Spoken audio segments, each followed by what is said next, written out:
Alright everyone, back again. I've got a lot of questions on how to remove this screw from inside your NutriBullet drive socket. Thank you to those who have given these pieces a try, and I pray and hope that they're working out well for you. Alright, so I'll go over a couple ways to get this screw off, and then I'll go over the way that I prefer to use, but hopefully it works for everyone. So one way is to use a chisel and a hammer to get inside. So first, to actually find the screw, there's going to be a little black skin in here. You just have to remove that, and then you'll see the screw underneath of it. So once you see the screw, you can get around the side of the screw inside the dry socket, knock off pieces on the inside, and that should allow this to just come on out. But you do have to use some force to knock it out. Not the preferred way for me, but that might be some ways to get your frustration out for having to go through all this.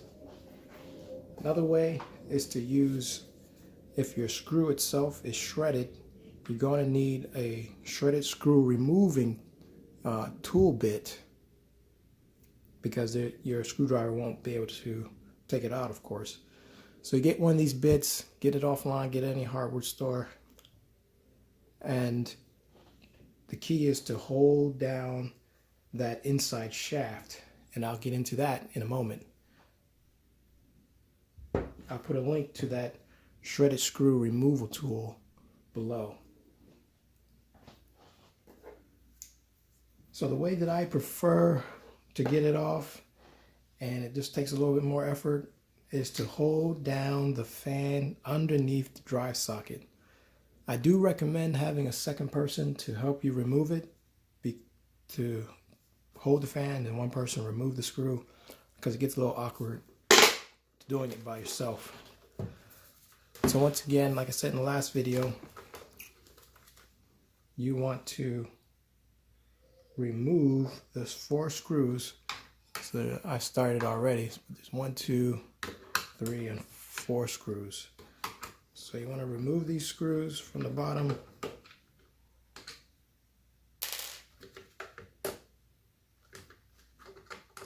This will expose the inside of the underneath.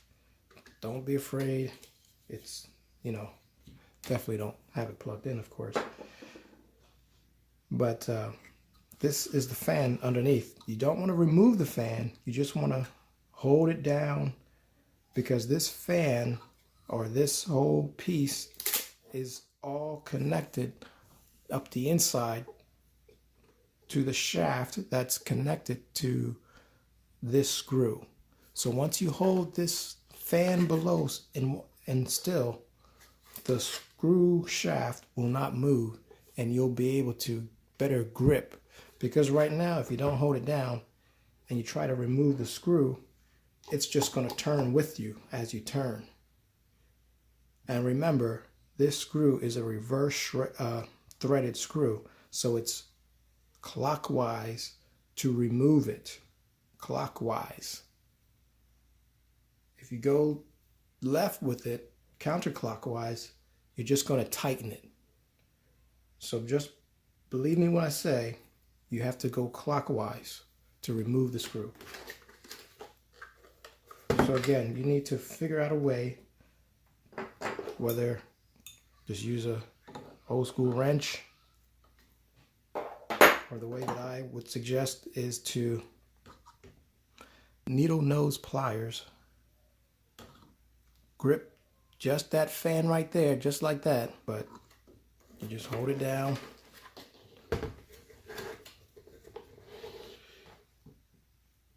And you want to go to the right to remove the screw. So it's not moving or anything. The shaft on the inside, and once I remove this, you'll see it. A little more to go. And there you go. Your screw is off. So if you went the other way, and you chisel this off, or you somehow got your socket off for being shredded. See, this is shredded, but the screw still holds it in place. But if you chisel or you remove the inside edges, you'll be able to pop this off. And this is that inside shaft that I was talking about. So if you move the fan below, as you see, that shaft is moving because it's all connected on the inside. Okay, so that's why you need to hold down this fan on the bottom half of your NutriBullet, because as I'm turning that below, that shaft on top will move. So again, if you do get the inside socket off and the shaft is exposed, you can just grip the shaft itself. So once you have the socket off, you can just grip this and you'll be able to unscrew it going right without having to go through the bottom. So if you remove the socket itself by chiseling it or cutting it with a Dremel saw, you'll be able to have access to that shaft and just hold that shaft down. Now, if your screws are shredded and you need a new screw, I recommend getting these self-tapping wood screws. The trouble with this is I've only found it in an assortment, and you don't need all of these screws.